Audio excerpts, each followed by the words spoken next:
Capítulo 2. Experiencias trascendentes.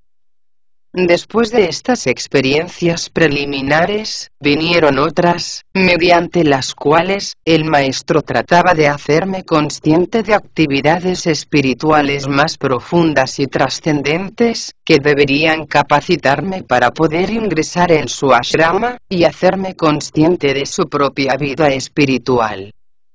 Nunca olvidaré el momento en que por vez primera, estuve frente a él, en su morada viéndole como a un ser humano corriente, vestido como los demás hombres, aunque trasluciéndose, a través de aquella apariencia humana, una indescriptible radiación divina. No hay en verdad palabras para explicar lo que pasó en aquellos momentos en que estuve ante su presencia, con mis vehículos profundamente sensibilizados y escuchando serenamente expectante su voz vibrante y armoniosa, hablándome de igual a igual, con inefable sencillez, como si no existiese entre nosotros el tremendo abismo marcado por la evolución de un adicto y la de un simple discípulo en sus primeras fases de integración espiritual. Había ido allí, acompañado por aquel inefable amigo, a quien siempre definí como el enviado del maestro. Existe entre ambos, una profunda y lejana relación kármica, que el maestro aprovechó siempre para observar mis progresos espirituales, para aleccionarme e instruirme, y para capacitarme para la labor que, en el curso de los años, debería habilitarme para la obra que técnicamente y por razones de rayo, debería desarrollar, en el marco social previamente elegido por mi ángel solar, por mi yo superior. Pasé así, una serie de años de pruebas y dificultades kármicas muy agudas, pero durante todo ese tiempo, me sentí siempre directamente ayudado, singularmente en aquellos momentos en que mi fe parecía vacilar, cuando las dudas eran muy profundas y dolorosas, o cuando el sufrimiento moral invadía todos los rincones psicológicos de mi vida de discípulo. Fue precisamente en esta época, cuando se desarrolló en mí la visión interna y pude observar en ciertos momentos culminantes, a devas superiores, que llenaron de paz mi vida anhelante. Desde entonces, la visión oculta de los devas y la interpretación consciente de su lenguaje, fueron un claro estímulo en el devenir de mi destino kármico. Olvidando por entero a las personas que contribuyeron al desarrollo de ese destino, familiares, amigos, y grupo social envolvente, debo citar sin embargo aquella fase de mi vida marcada por la guerra. Me refiero a la Guerra Civil Española, en la que intereses opuestos y contradictorios encendieron en nuestro país la chispa de un fuego de maldad y desesperación, que debería abrasar posteriormente el mundo entero. Esta guerra de 3 años, cruenta y desesperada, en que la muerte se cobró en España más de 1 millón de vidas, era el principio de un drama histórico marcado por las fuerzas del mal planetario, que debería abrir posteriormente, a través de la Alemania de Hitler, las puertas por las que penetraron en nuestro planeta, las potentes energías procedentes del mal cósmico.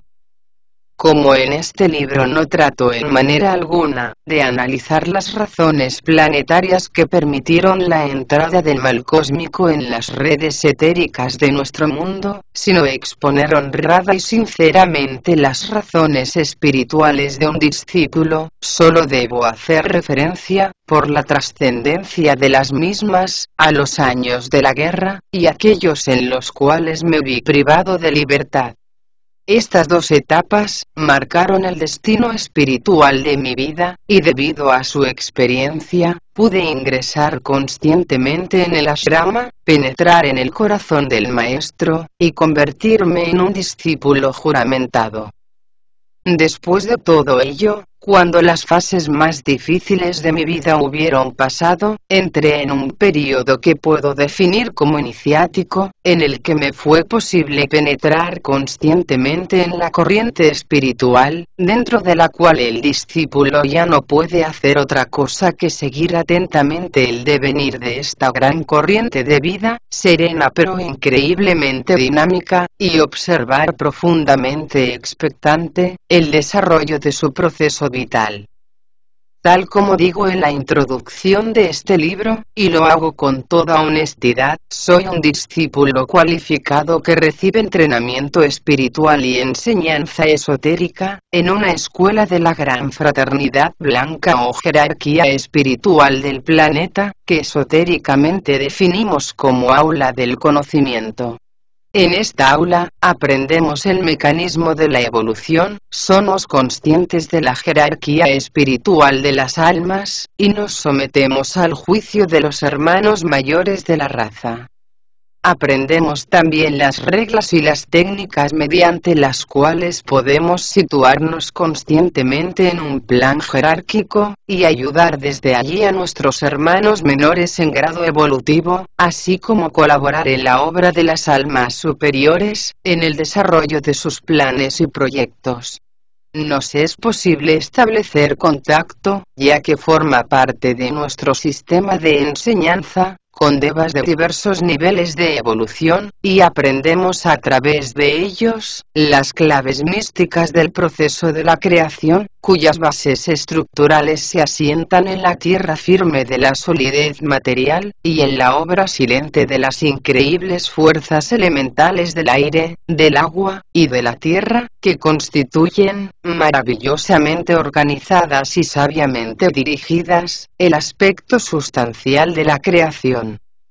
Hemos recorrido muy rápidamente, como ustedes podrán observar, el desarrollo de un proceso que tardó muchos años en realizarse, el que se inicia en la vida del aspirante espiritual, dudosa y vacilante, y que culmina en la fase del discípulo juramentado, iniciado en algunos de los altos secretos de la magia evolutiva, y del orden vital de la creación. Lo que seguirá, siempre en orden a la experiencia, será explicar las etapas previas, y los intermedios ocultos y vitales situados entre ambas fases, rellenando así, los vacíos que existen entre un principio incierto y vacilante, y una meta profundamente evocativa y prometedora. El objetivo de este libro es presentar, lo más claramente que sea posible, la visión de un discípulo espiritual de la nueva era, explicar razonablemente las motivaciones de un alma realmente anhelante de paz y de armonía, y mostrar los frutos de una acción espiritual realizada con espíritu de buena voluntad, y de firme y estructurado propósito espiritual.